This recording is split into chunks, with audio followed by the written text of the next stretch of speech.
We have substantial leverage in Pakistan in two ways. First, the IMF, where we have a loud voice and we should use it more often. And second, we could deny visas to high-ranking Pakistani officials. We need to focus on human rights in Pakistan.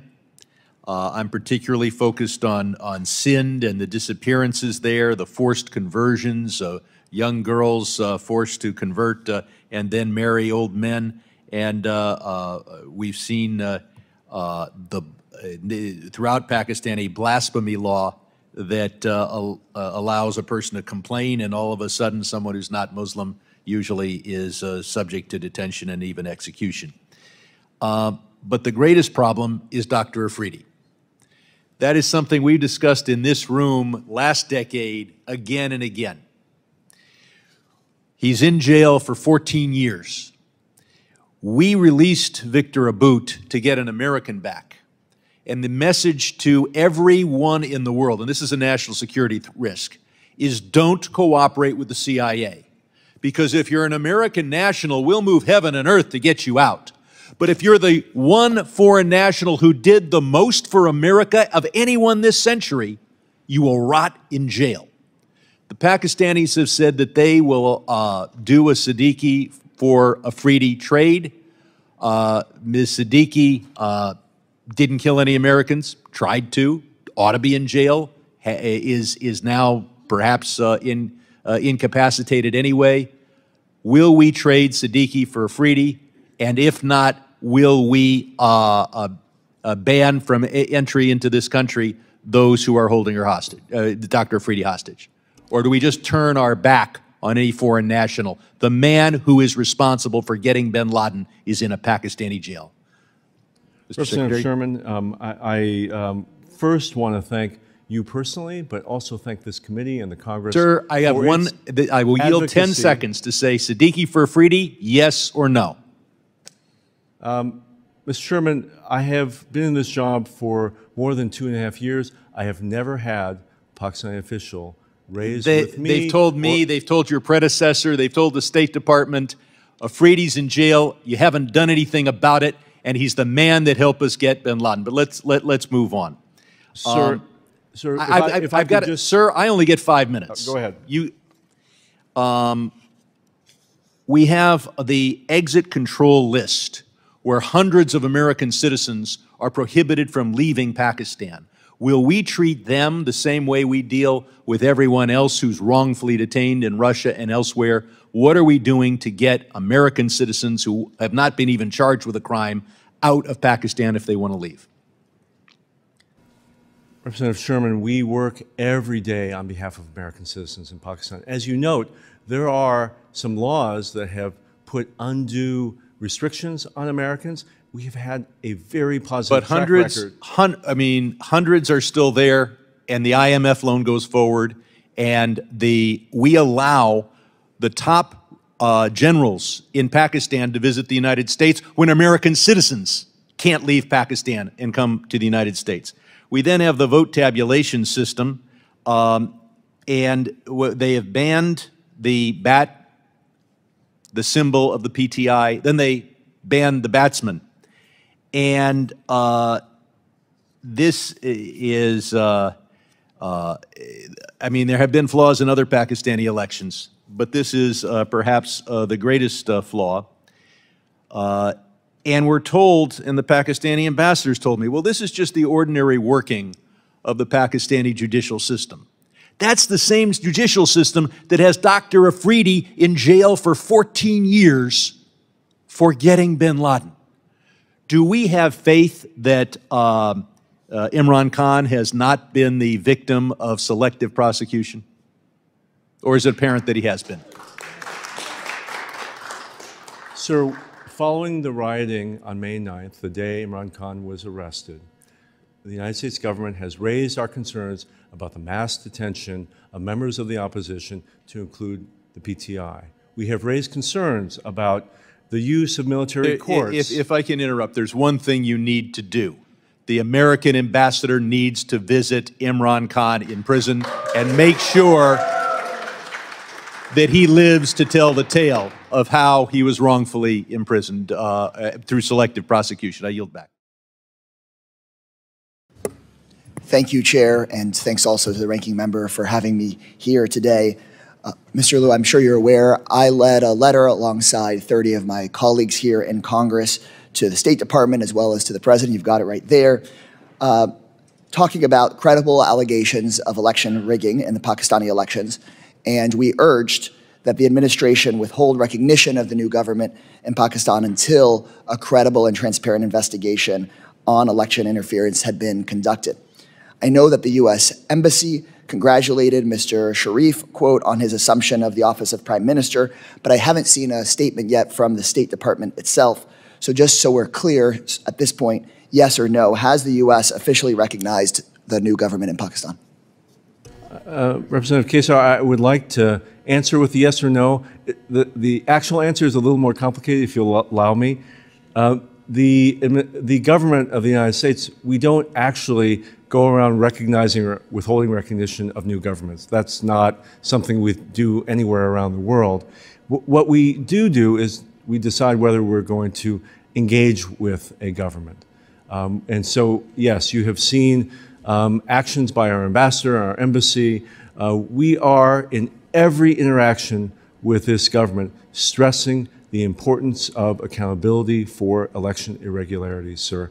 Can I just also add, your letter is incredibly important. It's important that the Pakistani people, the Pakistani government hear not only from the administration, but from members of Congress, and having so many of them speak together has real influence. The administration largely agrees with your recommendations. We have done many of the things that you have proposed. We have said publicly and privately that we want to see transparent and credible investigation of election irregularities. We have called for accountability for mass detentions of people in the opposition, and we have said loudly and clearly that military trials for civilians accused of crimes after May 9th is not in keeping with international norms. I appreciate that. And so in other cases, for example, in the case of Venezuela or some other countries where the State Department has spoken out very clearly about election rigging, and we can talk about separately about how it is that we treat those governments or treat those countries, but it seems that when we have had allegations of election rigging that we've spoken out much more clearly than in this case. And I would urge that we continue to speak with the level of moral clarity that we have in other situations. But I appreciate your recognition and speaking out here today about how it's not okay for us to be having journalists jailed, for Twitter to get shut down, for there to be this continued, very clear to me, interference in democracy. Given the credible allegations of fraud and rigging, what gives you confidence that this government will have the democratic legitimacy necessary, not only for the interests of the Pakistani people, but for the interests of the United States? Sir, the political and economic stability of Pakistan is important for the United States. It is important that the Pakistani people... And I'm short on time. Is it your sense right now that there is going to be that democratic legitimacy, or do we have real concerns? I'm sorry, I have one more question for you, so just give me your... Sir, I think that's up to the process ongoing now in the Electoral Commission of Pakistan. One more question. Most security assistance to Pakistan has been suspended since 2018. Recently, the Pakistani ambassador said that Pakistan's awaiting a decision from the U.S. on increasing military sales and financing. Yes or no, are there ongoing conversations about increasing military assistance to Pakistan? No ongoing conversation about large-scale increases, no. That's good to hear. Given that the U.S. has already sent hundreds of millions of dollars in aid, are there any steps the State Department is taking to ensure that the aid we send is not used for any of these abuses that you've identified? Sir, absolutely. There is very close monitoring of where our military assistance goes around the world, including to Pakistan. For example, the F-16s sold to Pakistan over 40 years ago have active U.S. technical security teams monitoring their use every day. Thank you for that. Has the U.S. identified any units of military or security forces that would not be eligible for aid? Yes. We have identified those. Thank you for your clear answers. Thank you for for being here through this hearing, and I hope that we can, after this hearing, continue the work of making sure that we actually fully investigate the election and that we actually make sure people are let out of jail that were put in there that unfairly, because democracy in Pakistan, of course, will serve the people of Pakistan, but it is so clearly in the United States' interest. I started out on this seeing the failures we had in Latin America of prioritizing military relationships over democratic relationships, and it never served us there, and it won't serve us in Pakistan very well. So thank you so much, Mr. Lim. Thank you, sir. And also the future of the U.S.-Pakistan relationship, which is of great importance to this country and, of course, Pakistan. On February 8th, over 60 million Pakistanis voted in countrywide elections. These elections saw record numbers of women, religious and ethnic minority groups, and young people running for seats in parliament, and resulted in a range of political parties winning seats in national and provincial assemblies. Despite these successes, the United States and international election observers have expressed concerns related to both pre-election and day-of-election irregularities, including the undue restrictions on freedom of expression, association, and assembly. The U.S. and like-minded countries have also condemned electoral violence, attacks on media workers, and restrictions on access to the internet and telecom services. It is important that any claims of fraud or interference be fully and transparently investigated in accordance with Pakistan's own laws and procedures. And I'm eager to hear from the Assistant Secretary regarding his assessment of that election, if the outcome was credible, and how the election fits into Pakistan's historical context. It is also important that the United States-Pakistan relationship remain strong and rooted in our shared commitments to strengthening Pakistan's democratic institutions, supporting Pakistan's economy, cooperating on counterterrorism threats, and bolstering respect for human rights. In addition to promoting democratic values, supporting Pakistan's economy is a key strategic goal of our bilateral relationship. After facing one of the worst economic crises in its history, Pakistan and the International Monetary Fund just signed a $3 billion standby arrangement in 2023 that is set to end this April. Prior to this agreement, Pakistan's economy was marked by soaring inflation, a sharply depreciating currency, dwindling foreign exchange reserves, and mounting overseas debt. To achieve fiscal stability and secure a longer-term IMF bailout, Pakistan will have to make structural economic reforms that will include controlling inflation and expanding the collection of the country's tax base. I do hope to hear from Assistant Secretary Liu's perspective on the new coalition government's willingness to work with the IMF and tackle Pakistan's very tough economic challenges in a serious and meaningful way. Terrorism and security challenges are also top of mind when it comes to the U.S.-Pakistan bilateral relationship. 12 militant organizations operating in Pakistan are designated FTOs, foreign terrorist organizations, under U.S. law. The most prominent, of course, being Tehrik-e-Taliban, or the TTB, the Balochistan Liberation Army, Al-Qaeda, and ISIS Khorasan Province. The United States has an interest in working with Pakistan to ensure that these organizations are unable to destabilize the region or attack the United States homeland, particularly since the U.S. withdrawal from Afghanistan in August of 2021. Pakistan has faced an increased domestic threat from the TTP. In 2023, TTP-led bombings and gun attacks killed over 1,000 Pakistanis nationwide, half of them security forces, marking the highest number of fatalities in 6 years. And just yesterday, the Pakistani government conducted air raids inside of Afghanistan. It claims targeting TTP hideouts in the country. This comes in direct response to a suicide bombing targeting a Pakistani military checkpoint that killed at least 7 Pakistani soldiers. Beyond the threat of terrorism and Pakistan's approach to Afghanistan, I hope that we will also examine Pakistan's regional relationships with Iran, Russia, and of course China. I'm also deeply disappointed that the former Pakistani government announced that it would expel all unregistered foreigners from the country. Pakistan is home to an estimated 4 million Afghan citizens, and approximately 1.7 million of those are undocumented. This leaves almost 2 million people at risk of being deported back to a country under Taliban control that is facing prolonged economic crisis, that has left 2/3 of the entire population in need, dire need of humanitarian assistance. What's more, many of these individuals have lived in Pakistan for decades, having originally fled Afghanistan in the 1980s during the country's occupation by the Soviets. Credible claims that Pakistani authorities have committed widespread abuse against Afghans living in Pakistan to compel their return to Afghanistan are extremely alarming. I recognize and am incredibly grateful for the important work that the State Department and the Pakistani government have done together to ensure that Afghans with a potential pathway to the United States or other international partner countries are able to remain in Pakistan while their cases are adjudicated. I hope Secretary Liu is able to speak to this as well. Pakistan and the U.S. celebrated 75 years of bilateral diplomatic relations just in 2022. Although it's important we continue to address the urgent issues I've mentioned so far, I envision progress towards more robust cooperation on global challenges such as health and climate, technology, and trade.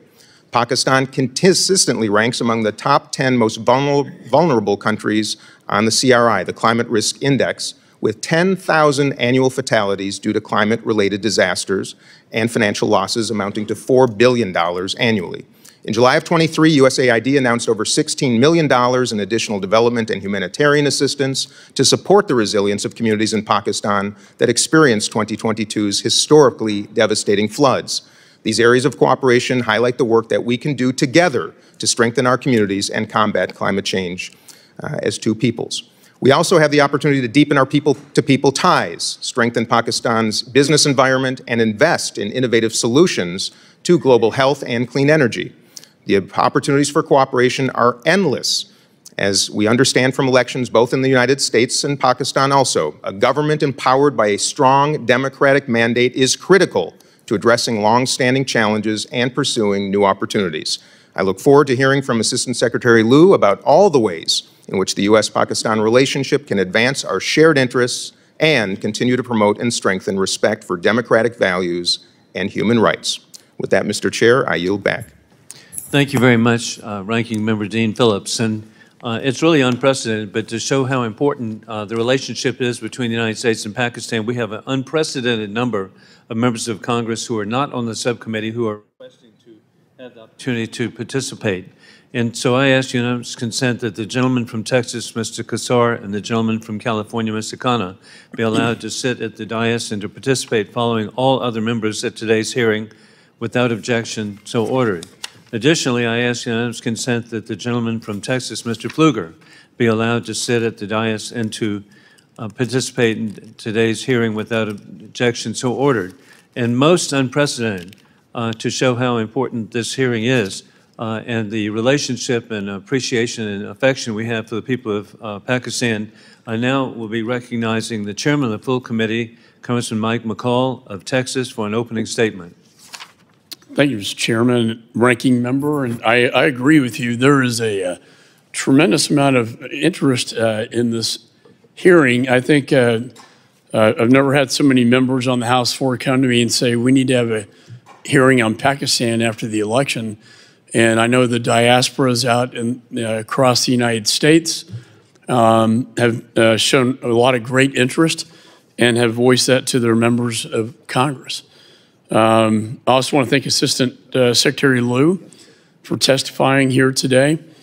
I've always thought Pakistan's a very important country, and I've been there many times. It's a beautiful country, but it's often fraught with problems related to terrorism and other matters. And today they're facing many challenges just the same. They just installed a new government after this controversial election. Currently, Pakistan is experiencing a massive economic crisis, including record inflation and an overwhelming foreign debt. Pakistan's domestic situation has a ripple effect throughout the region. It is critical the United States works to promote economic prosperity and domestic stability within Pakistan. I think the people of Pakistan deserve a country where democracy and rule of law are protected at the highest levels. The voters have displayed their commitment to participating in the process, despite allegations of fraud and interference. In the recent election, the people of Pakistan showed up to vote in unprecedented numbers, which is very positive. However, I was deeply concerned by well-documented instances of interference in the February elections, including a terrorist attack at a candidate's political offices hours before the polls opened, and also a major internet and cell service shutoffs on election day. These events are serious and consequential. I've called for a full investigation into any allegations of interference or corruption in their recent elections. And I'll be watching closely to see how these irregularities are being addressed.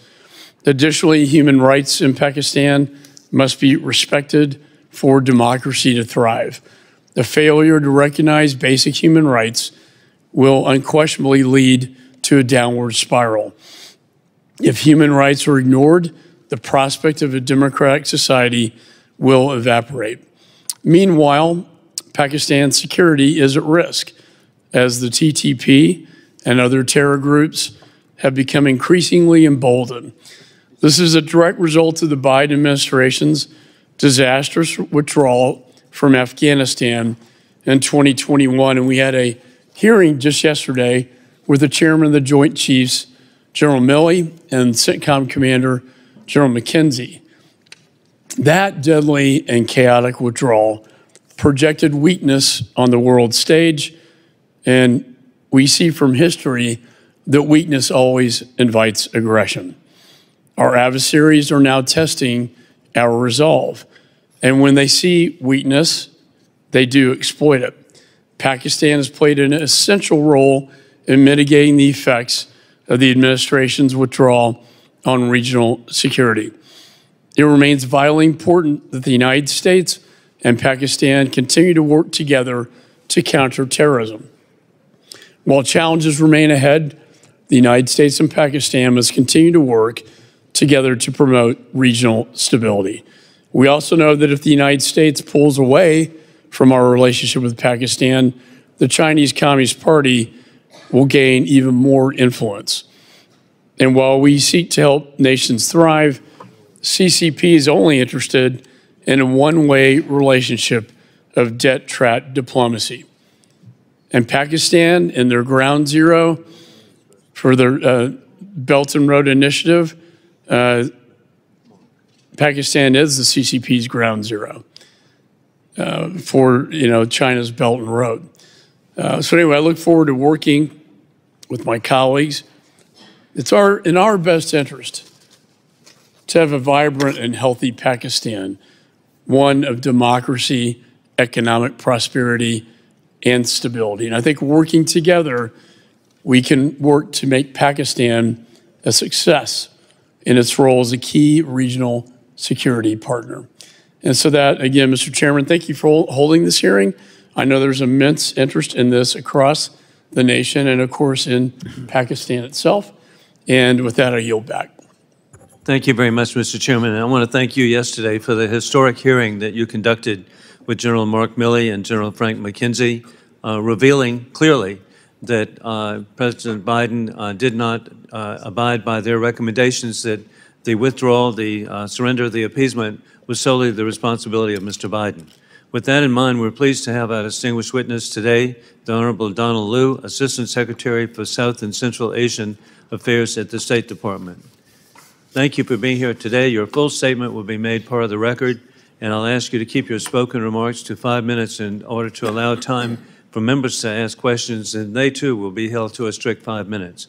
I now recognize Assistant Secretary Liu for the opening statement. Chairman Wilson, Ranking Member Phillips, Chairman McCall, colleagues. When I was a junior officer in Peshawar, Pakistan 31 years ago, I got to see a Pakistani election up close. I got to see the irregularities in that election, but also the courage of the Pakistani people to come out and vote despite threats of intimidation and threats of violence. If you'll allow me today, I propose to say a few words about where the election on February 8 fell short, where we saw positive elements, and what lies ahead for U.S. policy in Pakistan. The day after the elections, the State Department issued a clear statement. We noted undue restrictions on the freedoms of expression, association, and peaceful assembly. We condemned the electoral violence and restrictions on human rights and fundamental freedoms. We condemned attacks on media workers and restrictions on the access to the internet and telecom services, and we expressed concern about allegations of interference in the electoral process and stated that claims of interference and fraud should be fully investigated. If you'll allow me, I'll drill down a bit deeper into these observations. We were particularly concerned about electoral abuses and violence that happened in the weeks leading up to the polls.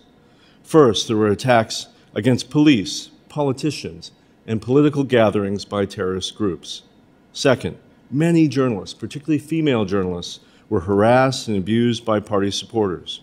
And third, several political leaders were disadvantaged by the inability to register specific candidates and political parties. On the day of elections, an internationally respected local election monitoring organization said they were barred from observing vote tabulation in more than half of the constituencies across the country. And despite a high court order not to interrupt internet service on election day, authorities shut down mobile data services, the principal means by which Pakistanis access social media and messaging apps. There were positive elements to this election as well. Despite the threat of violence, over 60 million Pakistanis voted, including over 21 million women.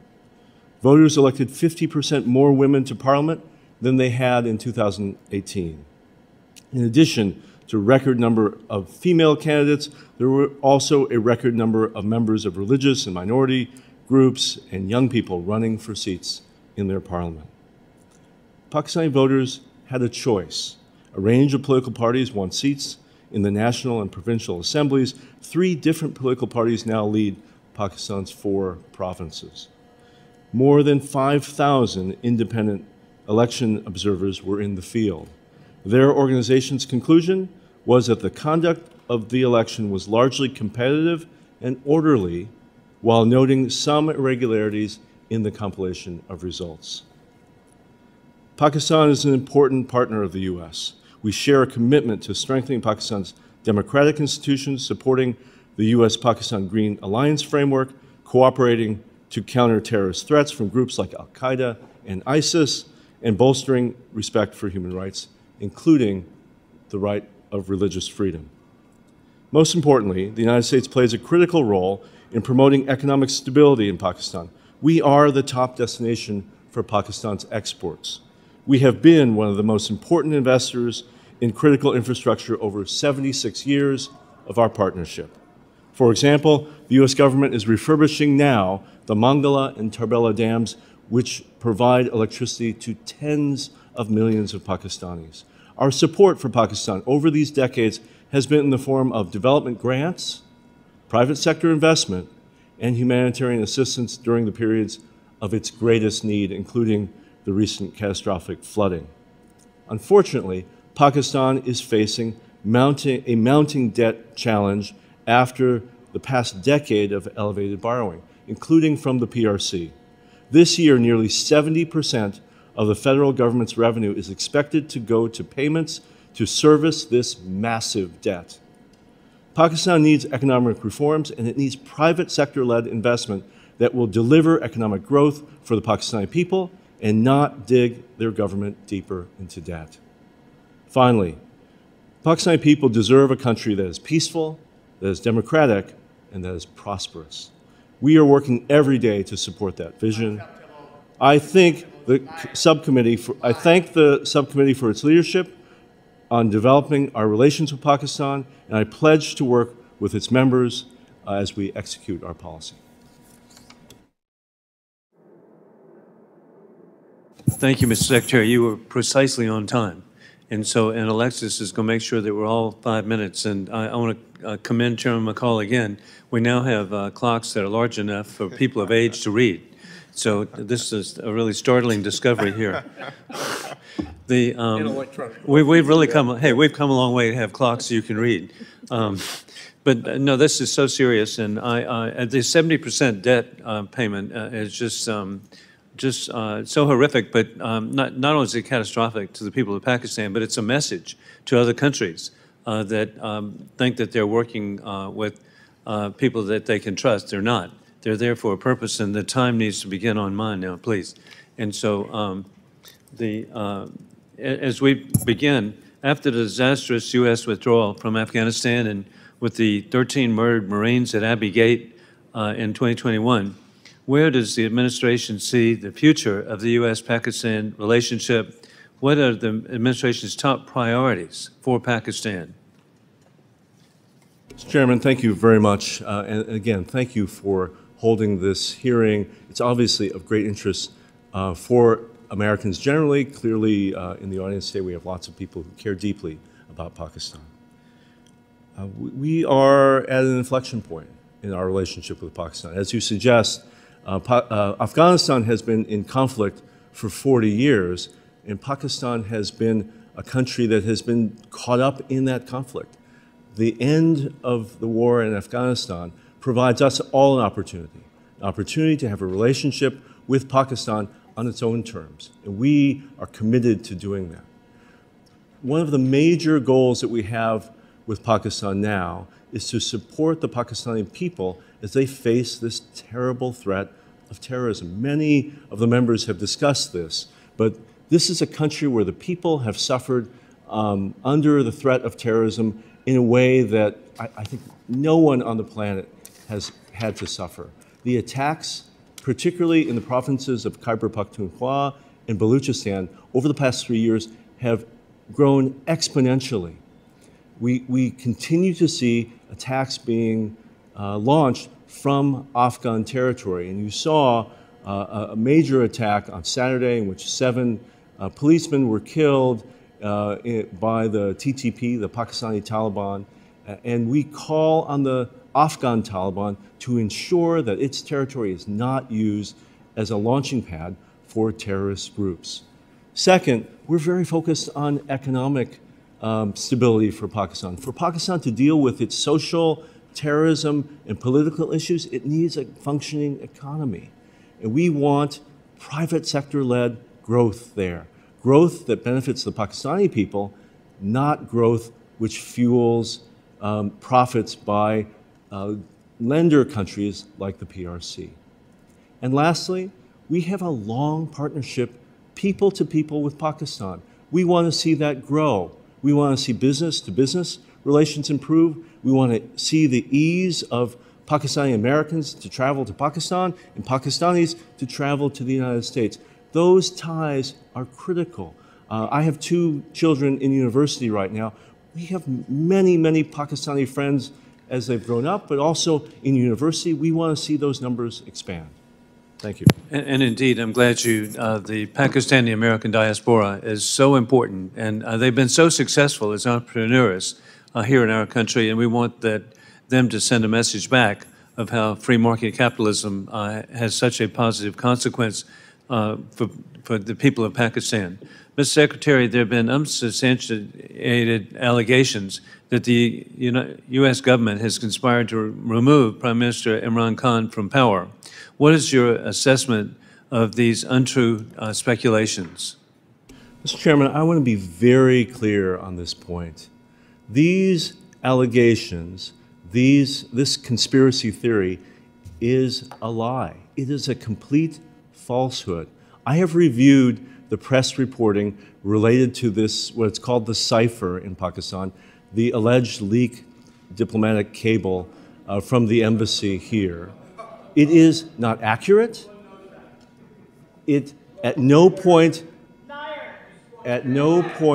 does it accuse the United States government or me personally of taking steps against Imran Khan.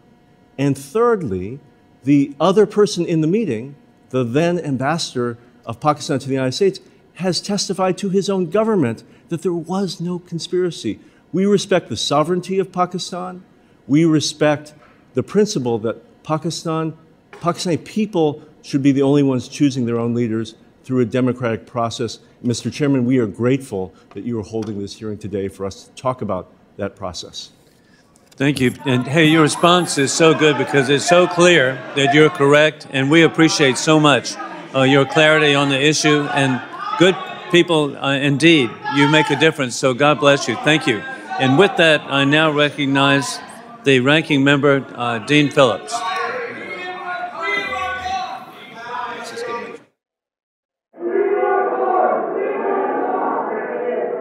Okay. I'll pick up your sound, not them.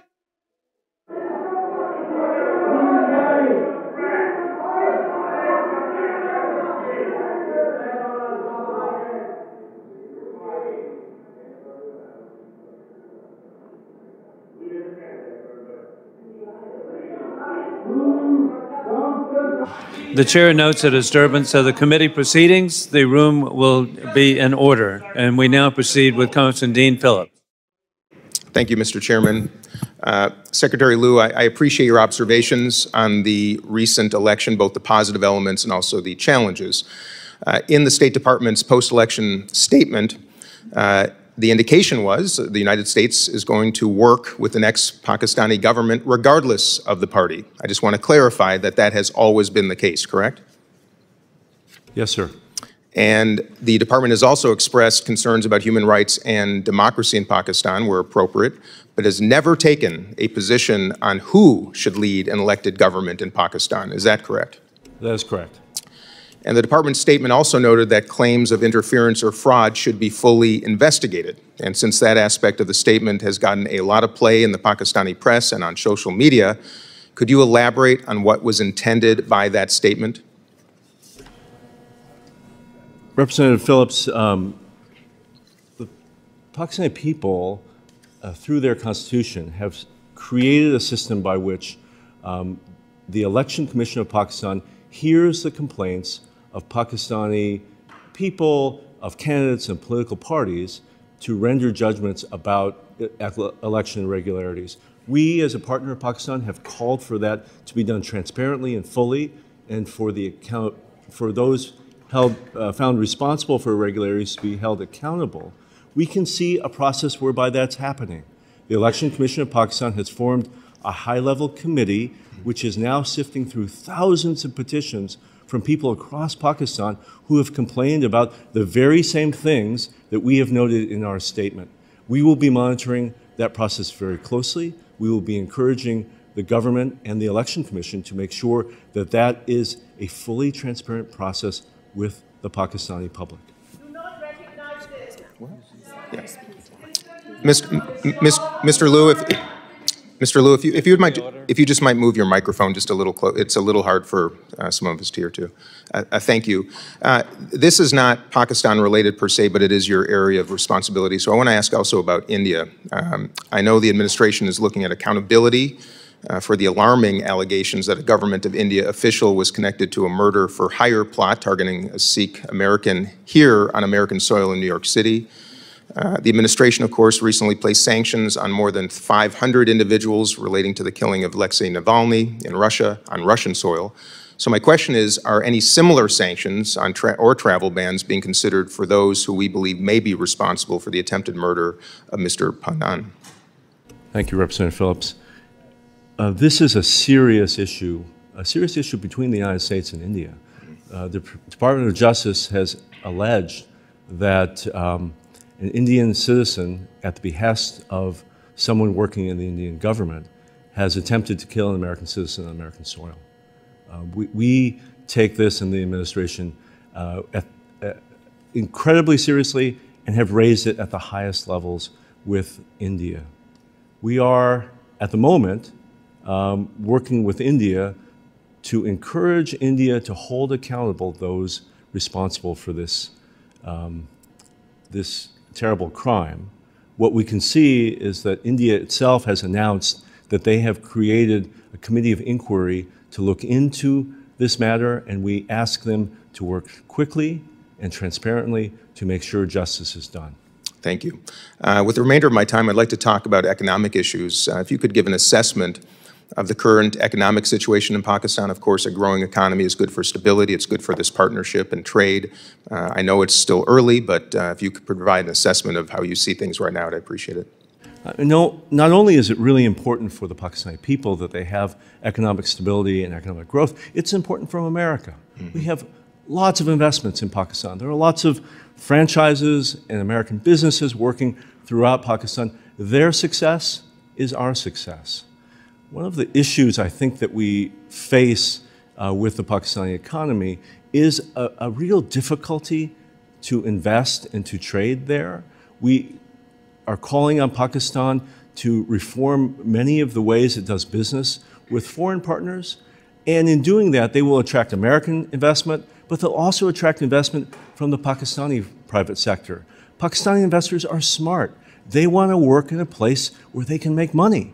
And so some of the things that we're calling for are reform of the regulations that will allow repatriation of profits out of the country, cutting down on bureaucratic red tape, and more predictable regulations. If Pakistan is willing to do that, I think you'll see large numbers of American investors flocking to Pakistan. It's a really interesting place to invest if it had the right conditions. All right. Thank you, sir. And with that, I yield back.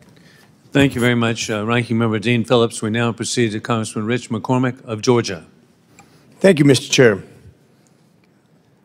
I would like to point out that we in Congress have a job to do.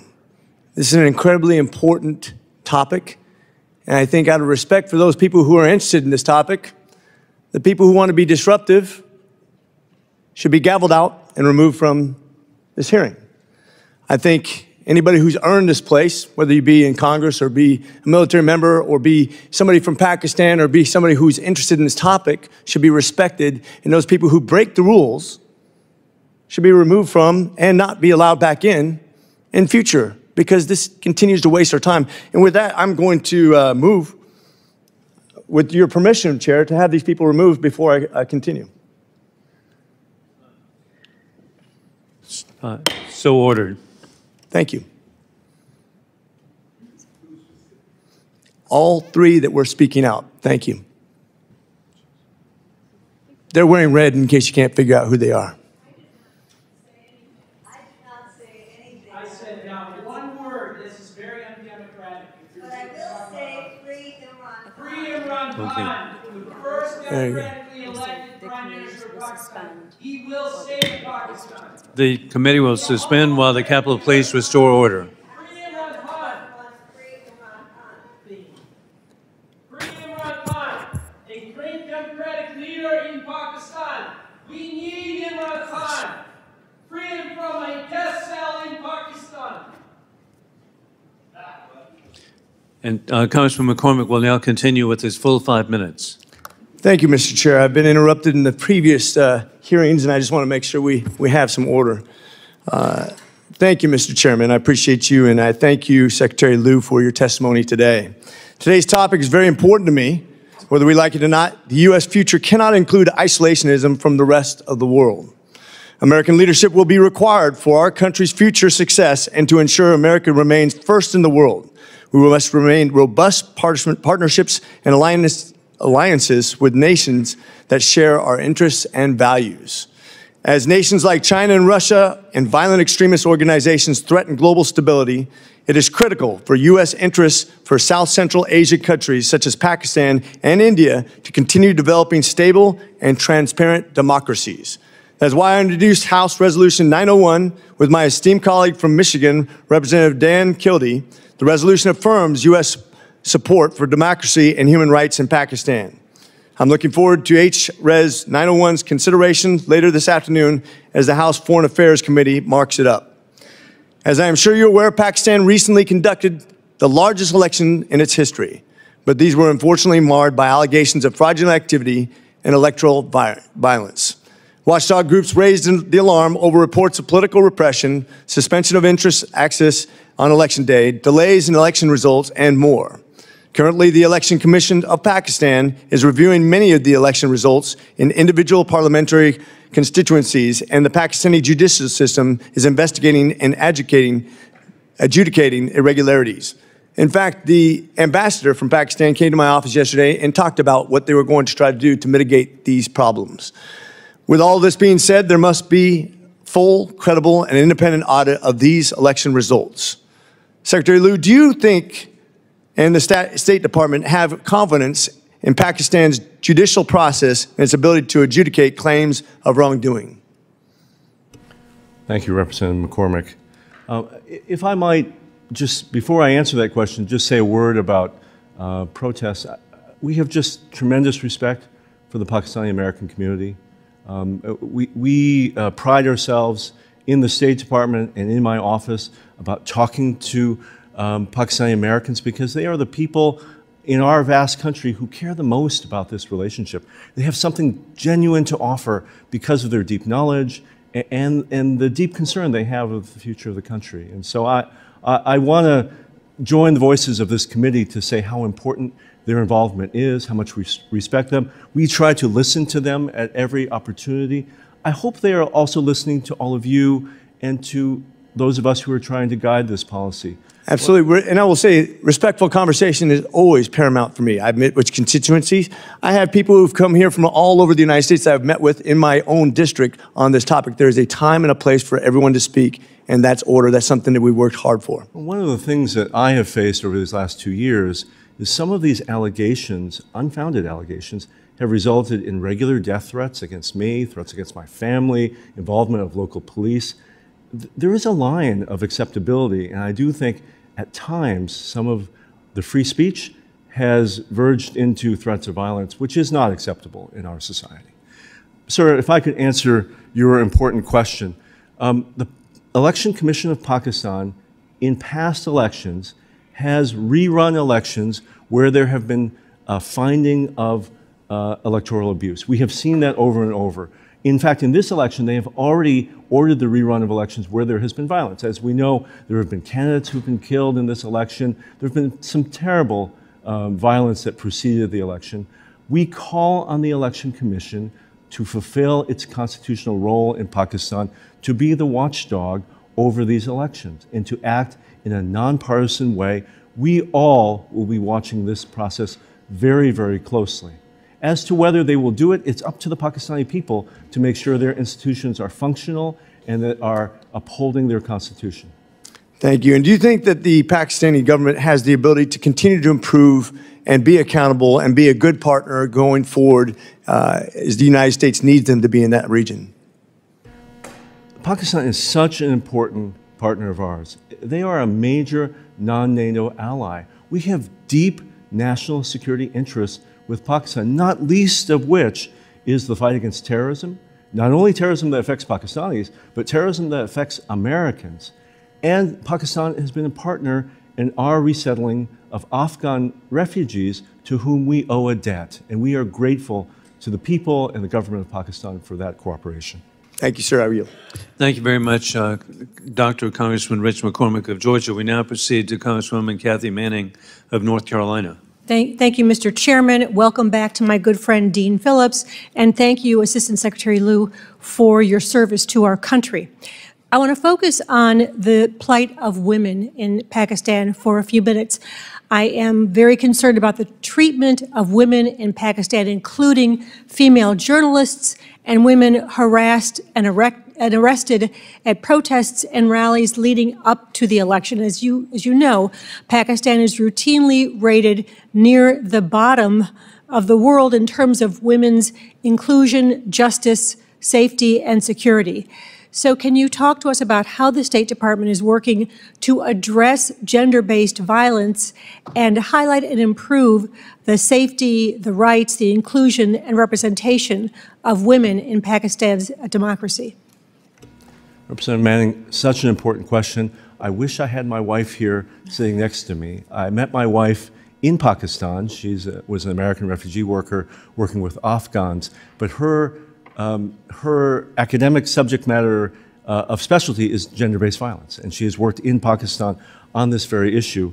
What I would say about Pakistan, its human rights, the rights of women, I say about many countries, but I really mean it, which is we as foreign partners aren't going to be able to change Pakistan. Who will change Pakistan?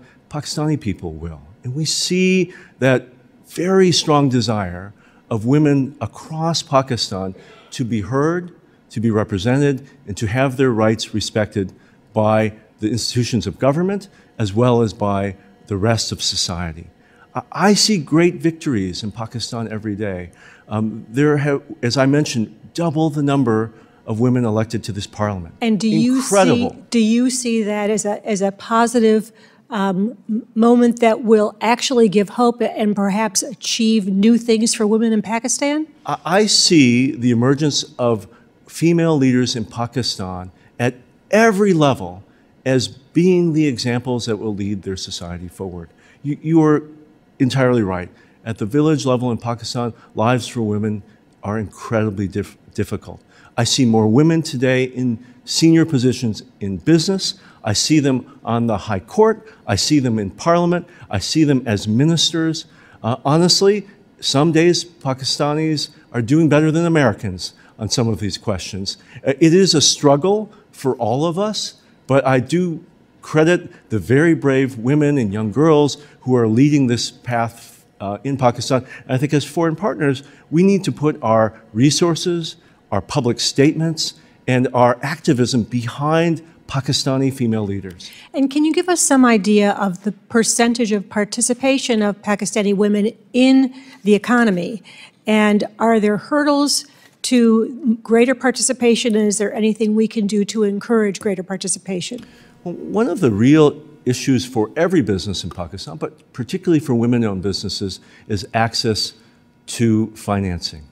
And so one of the things that I've seen over the course of my career, and particularly in Pakistan, is the emergence of these microfinance projects, because largely women-owned businesses are not the massive textile mills or the steel plants. They're small businesses. They're businesses run out of homes or small shops in local communities.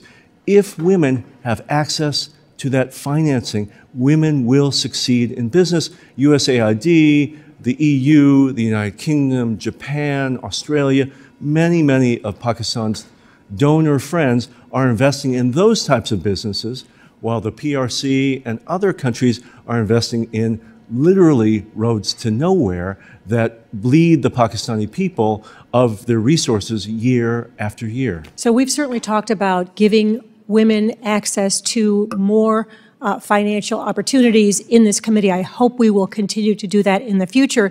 Because you've mentioned China, let me walk into this question with the little time I have left.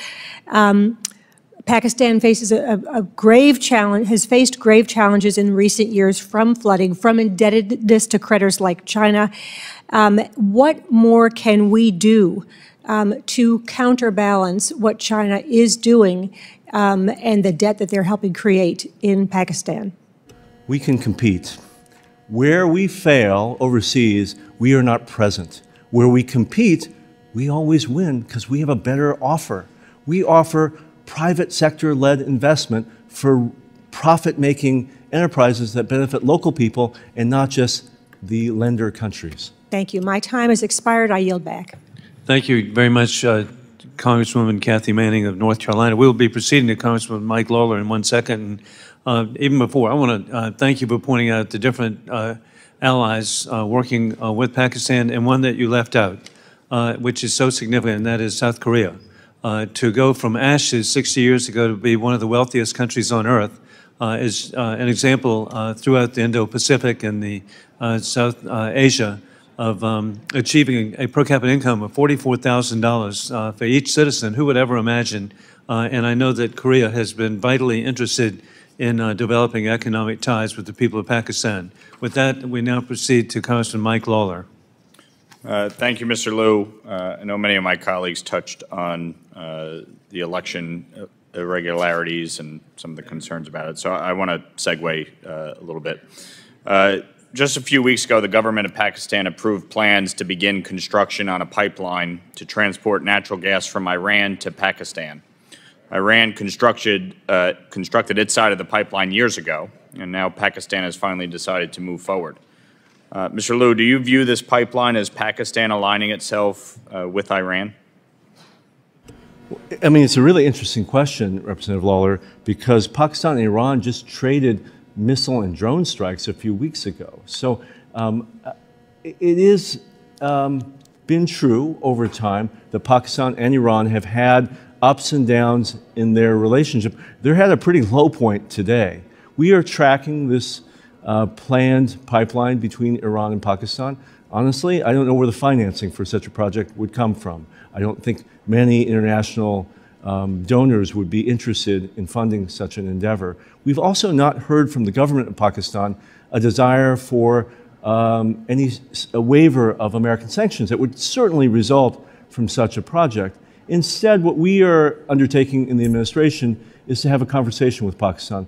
What are Pakistan's other alternatives? How can we compete for that business? Where can they find other non-Iranian sources of natural gas?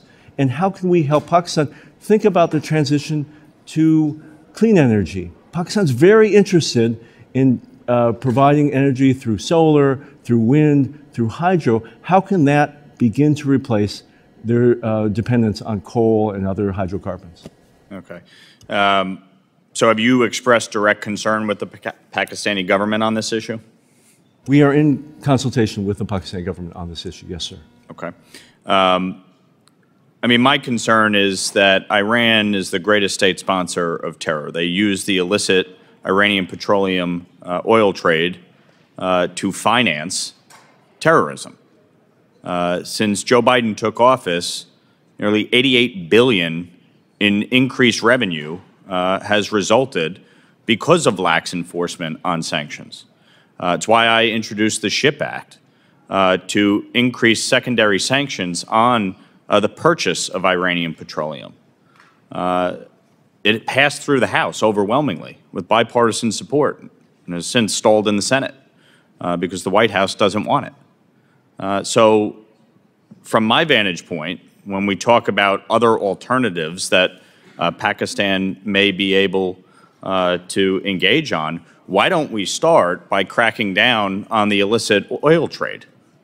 Why is the administration taking a very lax approach to cracking down on Iranian petroleum?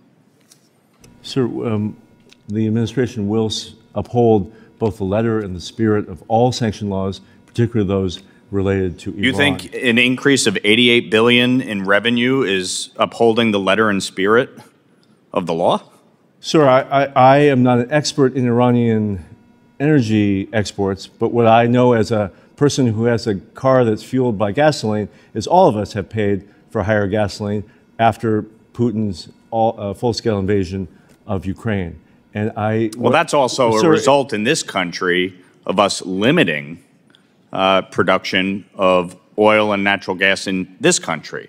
That's why we're dealing with our own energy challenges. Sir, if I could answer your question, well, you went in a total non sequitur. I fully support the efforts by the U.S. government to prevent this pipeline from happening. We are working towards that goal, sir.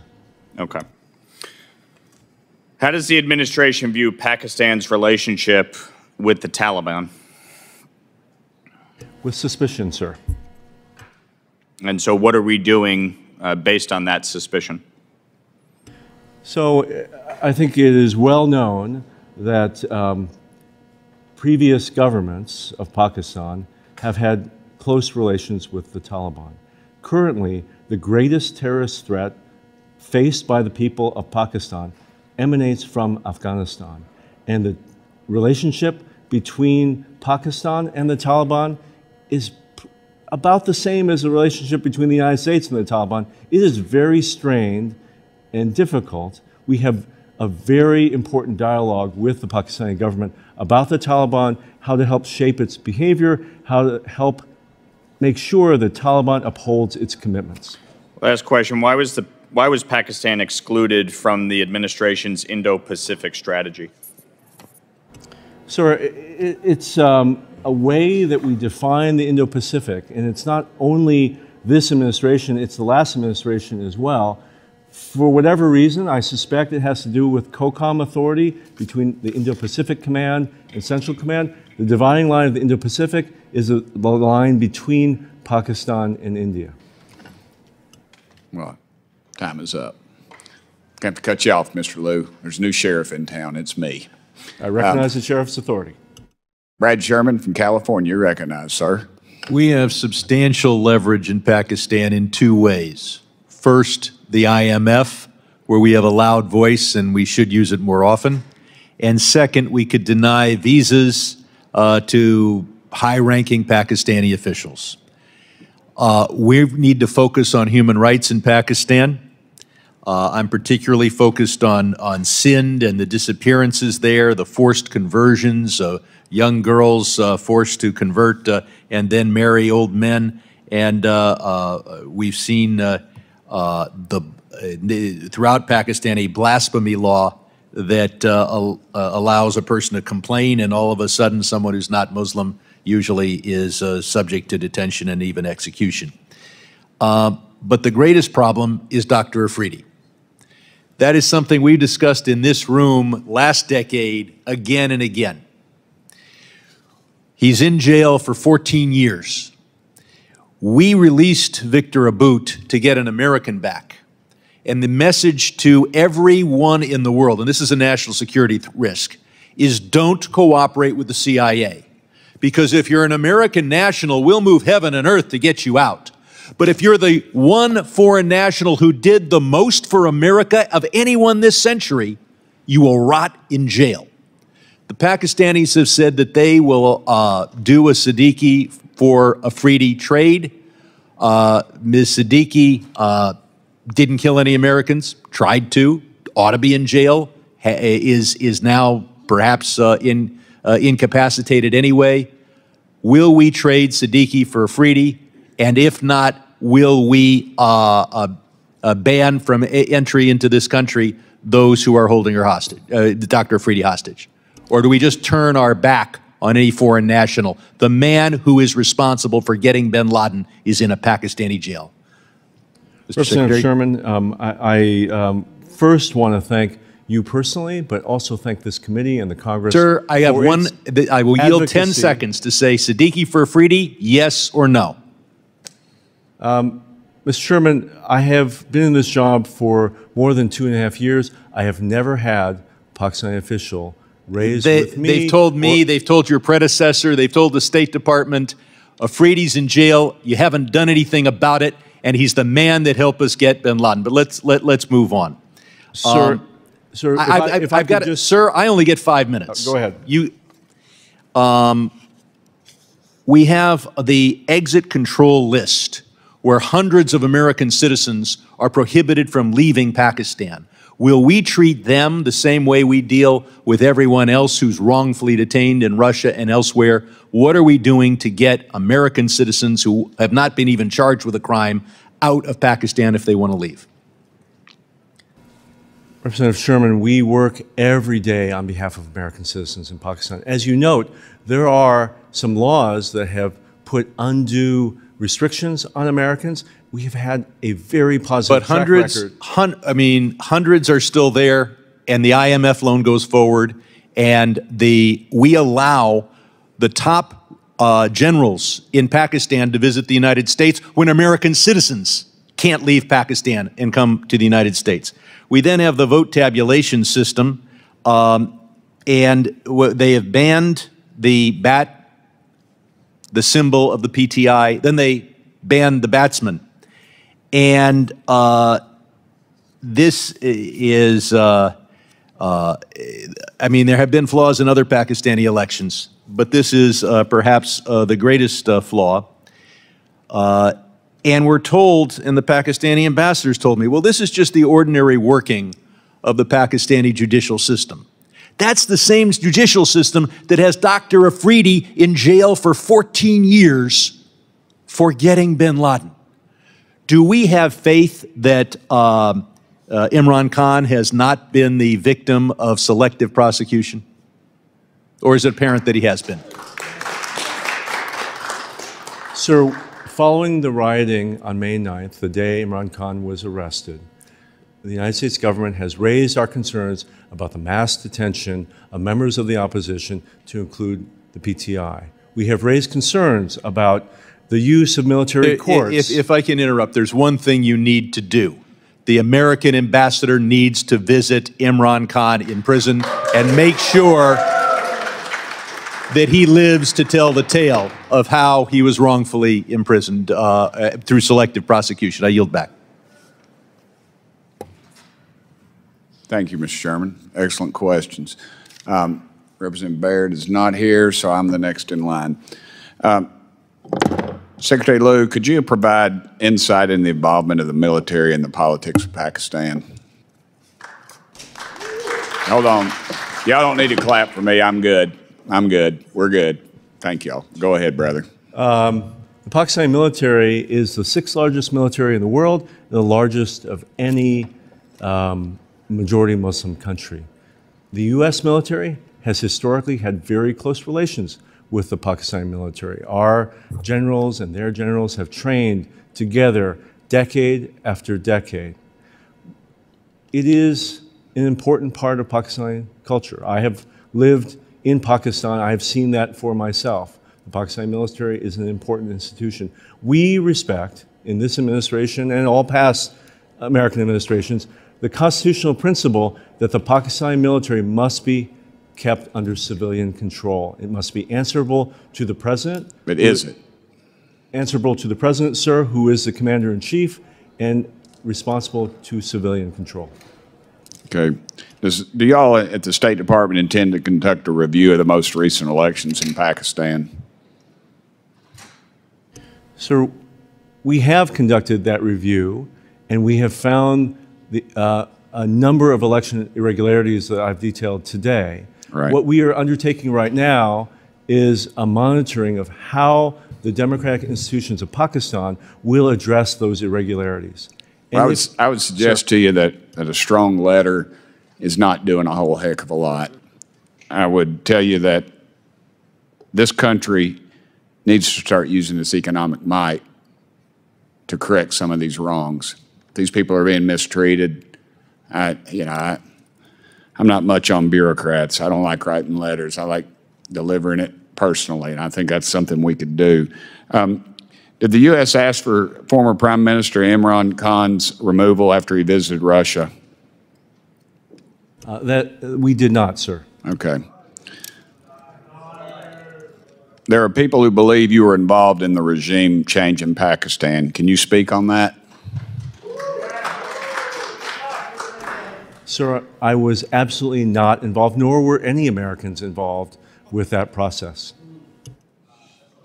None whatsoever? None whatsoever, sir. Not contractors, not? None, not one. Okay. Is aid to Pakistan being withheld because Pakistan refused to vote against the Russian invasion of Ukraine at the United Nations General Assembly? No, sir. All right. I have a little more time left. Do I have any members? I tell you what. Okay. Hang on for a second, Charles. I'm not used to this. All right. Well, I'll end mine then. Representative Schneider from Illinois. Thank you, Chairmember Chetton. Oh, wait, I'm sorry. It's not you, it's almost. I'm sorry. Do y'all want to fight it out, or can I? No, go ahead. Okay, I apologize. I'm new at this. That's why they don't let me do this very often. Well, you're doing a great job, Mr. Chairman. That's just because I recognized you. So go ahead. Thank you, Mr. Chairman, and thank you to Ranking Member Phillips, and greetings, Assistant Secretary Liu. I know we've touched on some of the election issues before, but like many other members of this committee, I'm concerned by the trends, but also concerned by the elections specifically. As we know, in early February, the elections were held after a nearly 3-month delay that raised serious concerns about the democratic process in Pakistan. I also know that the State Department joined other international election observers in expressing concern that the election included undue restrictions on freedoms of expression, association, and assembly. So, I want to reiterate my personal concern. The incoming that I've received has really been illuminating and suggested that there's more that we can do. I could share the chair's urging in his recent remarks that our country uses its levers to ensure that democracy is upheld. That's also why I'm proud to co-sponsor House Resolution 901. This resolution reaffirms the House of Representatives' strong support for democracy in Pakistan and urges the government of Pakistan to uphold democracy and protect fundamental rights. But as we look more broadly at human rights in Pakistan, the State Department, your agency's most recent human rights report highlighted significant human rights challenges in Pakistan, including restrictions on freedom of expression and freedom of the press. Credible threats of violence, harassment, abductions, and killings by security forces, political parties, and other groups have led citizens and journalists to self-censor their speech for their own safety. The State Department found that the Pakistani government's failure to investigate and prosecute attacks on free speech and the press have effectively led to restrictions on free speech and the press in a very dramatic way.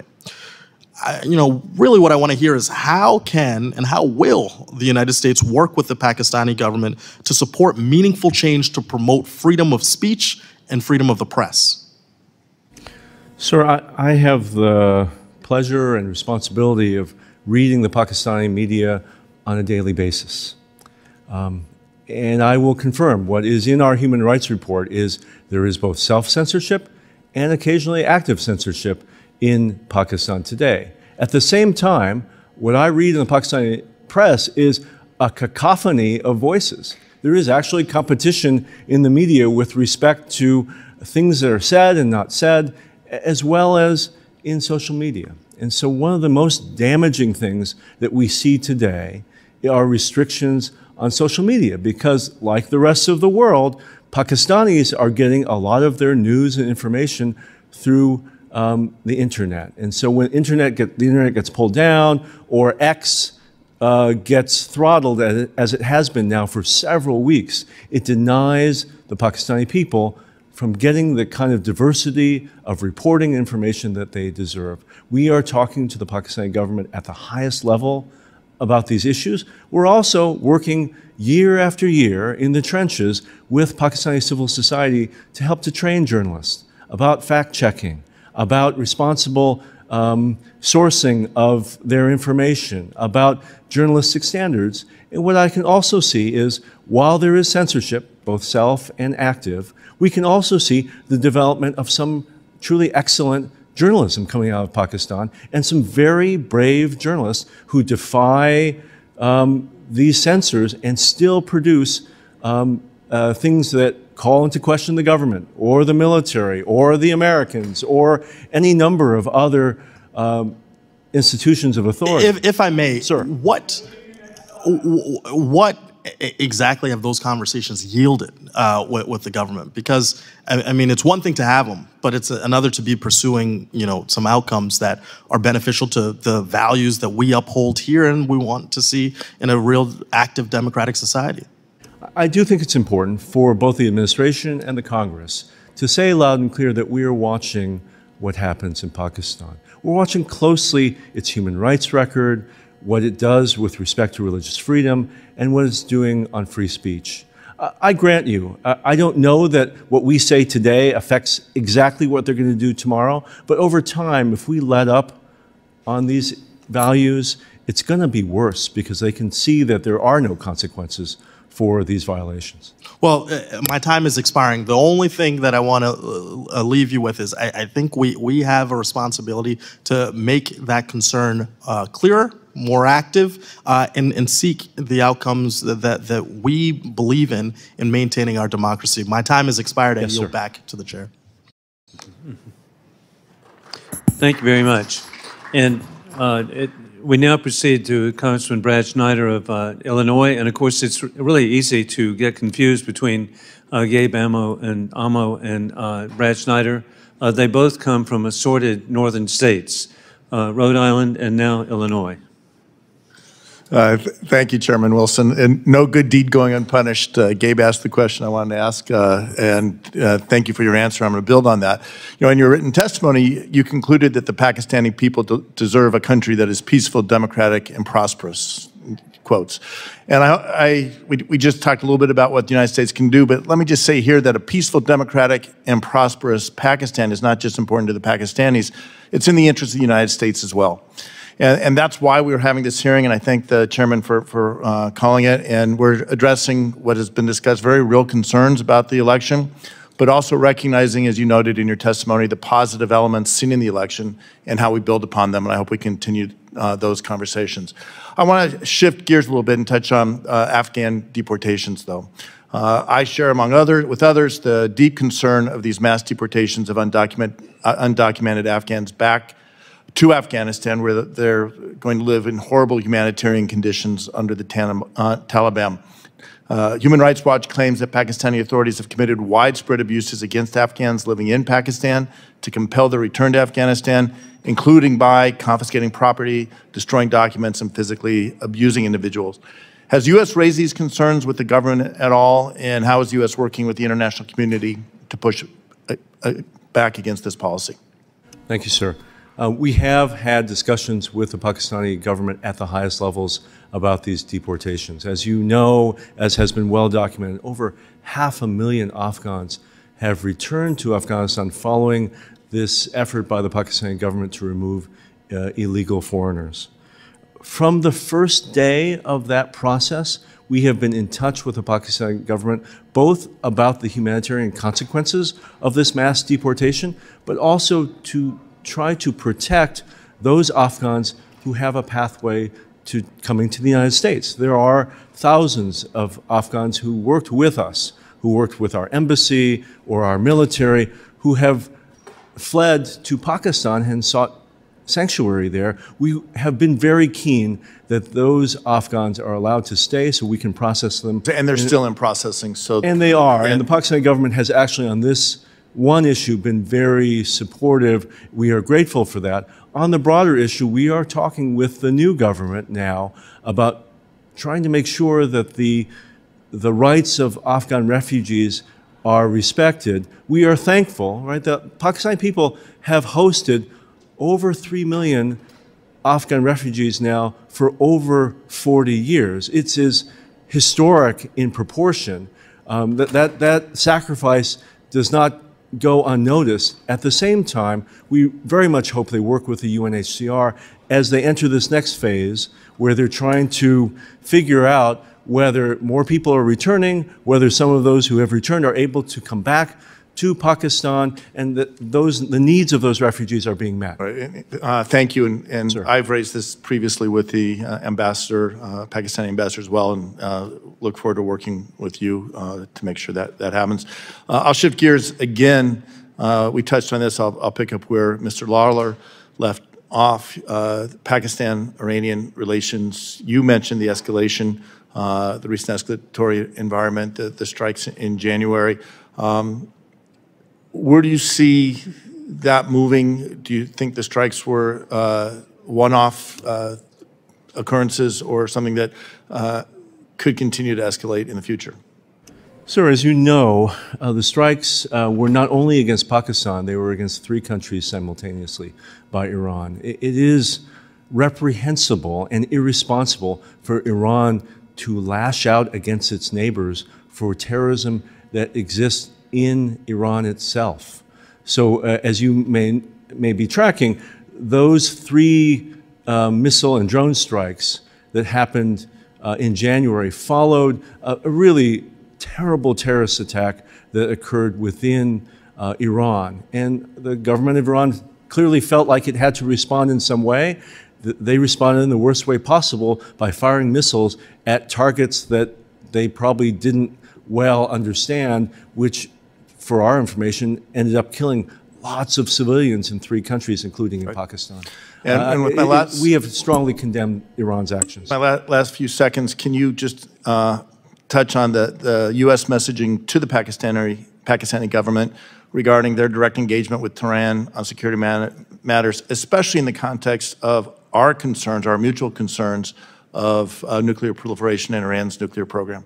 Sir, we have warned them about our red lines, legislative, but also in terms of how we cooperate with Pakistan. If they get into bed with Iran, it'll be very serious for our relationship. Okay, we need to reiterate that again and again and again. With that, I yield back. Thank you very much, Congressman Brad Snyder of Illinois. We now proceed to Congressman Greg Casar of Texas. Thank you, Chair, and thanks also to the ranking member for having me here today. Mr. Liu, I'm sure you're aware, I led a letter alongside 30 of my colleagues here in Congress to the State Department as well as to the President, you've got it right there, talking about credible allegations of election rigging in the Pakistani elections. And we urged that the administration withhold recognition of the new government in Pakistan until a credible and transparent investigation on election interference had been conducted. I know that the U.S. Embassy congratulated Mr. Sharif, quote, on his assumption of the office of Prime Minister, but I haven't seen a statement yet from the State Department itself. So just so we're clear at this point, yes or no, has the U.S. officially recognized the new government in Pakistan? Representative Kesar, I would like to answer with yes or no. The actual answer is a little more complicated, if you'll allow me. The government of the United States, we don't actually go around recognizing or withholding recognition of new governments. That's not something we do anywhere around the world. What we do is we decide whether we're going to engage with a government. And so, yes, you have seen actions by our ambassador, our embassy. We are, in every interaction with this government, stressing the importance of accountability for election irregularities, sir. Can I just also add, your letter is incredibly important. It's important that the Pakistani people, the Pakistani government, hear not only from the administration, but from members of Congress, and having so many of them speak together has real influence. The administration largely agrees with your recommendations. We have done many of the things that you have proposed. We have said publicly and privately that we want to see transparent and credible investigation of election irregularities. We have called for accountability for mass detentions of people in the opposition, and we have said loudly and clearly that military trials for civilians accused of crimes after May 9th is not in keeping with international norms. I appreciate that. And so in other cases, for example, in the case of Venezuela or some other countries where the State Department has spoken out very clearly about election rigging, and we can talk about separately about how it is that we treat those governments or treat those countries, but it seems that when we have had allegations of election rigging, that we've spoken out much more clearly than in this case. And I would urge that we continue to speak with the level of moral clarity that we have in other situations. But I appreciate your recognition and speaking out here today about how it's not okay for us to be having journalists jailed, for Twitter to get shut down, for there to be this continued, very clear to me, interference in democracy. Given the credible allegations of fraud and rigging, what gives you confidence that this government will have the democratic legitimacy necessary, not only for the interests of the Pakistani people, but for the interests of the United States? Sir, the political and economic stability of Pakistan is important for the United States. It is important that the Pakistani people... And I'm short on time. Is it your sense right now that there is going to be that democratic legitimacy, or do we have real concerns? I'm sorry, I have one more question for you, so just give me your... Sir, I think that's up to the process ongoing now in the Electoral Commission of Pakistan. One more question. Most security assistance to Pakistan has been suspended since 2018. Recently, the Pakistani ambassador said that Pakistan's awaiting a decision from the U.S. on increasing military sales and financing. Yes or no, are there ongoing conversations about increasing military assistance to Pakistan? No ongoing conversation about large-scale increases, no. That's good to hear. Given that the U.S. has already sent hundreds of millions of dollars in aid, are there any steps the State Department is taking to ensure that the aid we send is not used for any of these abuses that you've identified? Sir, absolutely. There is very close monitoring of where our military assistance goes around the world, including to Pakistan. For example, the F-16s sold to Pakistan over 40 years ago have active U.S. technical security teams monitoring their use every day. Thank you for that. Has the U.S. identified any units of military or security forces that would not be eligible for aid? Yes. We have identified those. Thank you for your clear answers. Thank you for being here through this hearing, and I hope that we can, after this hearing, continue the work of making sure that we actually fully investigate the election and that we actually make sure people are let out of jail that were put in there that unfairly, because democracy in Pakistan, of course, will serve the people of Pakistan, but it is so clearly in the United States' interest. I started out on this seeing the failures we had in Latin America of prioritizing military relationships over democratic relationships, and it never served us there, and it won't serve us in Pakistan very well. So thank you so much, Mr. Lee. Thank you, sir. I yield back, Chair. Thank you very much, Congressman Greg Casar of Texas, and now proof that we've got really good people from Texas on both sides. Congressman August Pfluger of Texas. Thank you, Mr. Chairman, and thank you for letting me wave on to this committee. I know that we've been having this discussion between several members, bipartisan discussions on this very important issue. So I very much appreciate the ability to wave on today, and obviously have some concerns about what has happened in the past few weeks and months, and appreciate you being here, Mr. Liu. Thank you for your time today. These questions have probably been asked, but I want to ask them again. As an interested citizen, as somebody who believes in free and fair elections, and really just want to get a general assessment regarding the fairness of the elections in Pakistan, what your general thought is before I go into some deeper questions. Sir, we share the view of local election observers who have, in summary, said this was a competitive and orderly election, but they note irregularities in the compilation of the results that should be fully investigated. Do you believe that the recent election was free and fair? Sir, we have never used the term free and fair in the characterization of this election. To what level, then, would you say interference happened? Sir, we have expressed, and I've said this multiple times today, serious concerns about the pre-election environment, violence that occurred, terrorism and political violence. We have expressed concern about the failure to register individual candidates and political parties, the mass arrests of those in opposition, the shutdown of internet, and the censorship and pressure placed on journalists. Do you believe that those, without those specific examples, and would definitely like to hear more examples, but without those examples of interference, I'm not sure if you're going to use that term, but please tell me what adjective you would use to describe it, and without those things having happened, would the election results be different? Sir, you ask an important question, and I think the answer to your question is the Election Commission of Pakistan, should it find that these irregularities are substantiated, should rerun elections where there's been interference.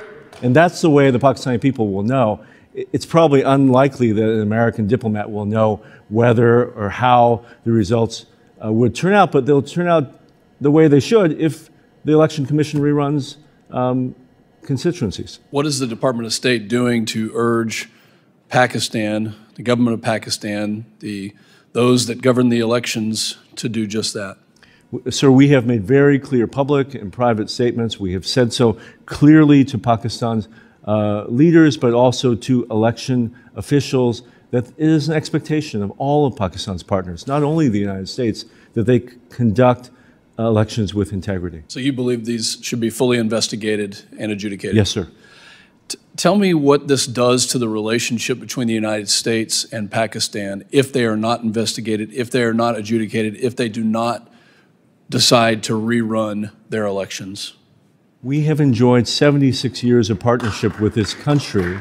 It will be an impediment to our relationship if Pakistan does not have a democratic process that upholds its own constitution. It will retard our ability to have the type of relationship we want in security matters, on business fronts, and people to people. All of that suffers if Pakistan is not a full democracy. Recently, I marked up in the Committee of Homeland Security a bill that will soon go to the full committee in the Homeland Committee on transnational repression. Is the State Department monitoring reports of transnational repression made by Pakistani Americans? And if so, what steps is the State Department taking to address these topics? Sir, we are tracking transnational repression around the world, including with respect to allegations made about Pakistan. We are looking very closely at the examples offered. If we find that they are substantiated, we will address them directly with the Pakistani government. I thank the witness. Mr. Chairman, once again, thank you for letting me wave on. I yield back. Thank you very much, Congressman August Pfluger of Texas.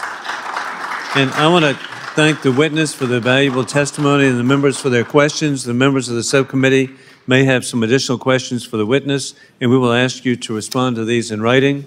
Pursuant to committee rules, all members have 5 days to submit statements, questions, and extraneous materials for the record, subject to the length limitations.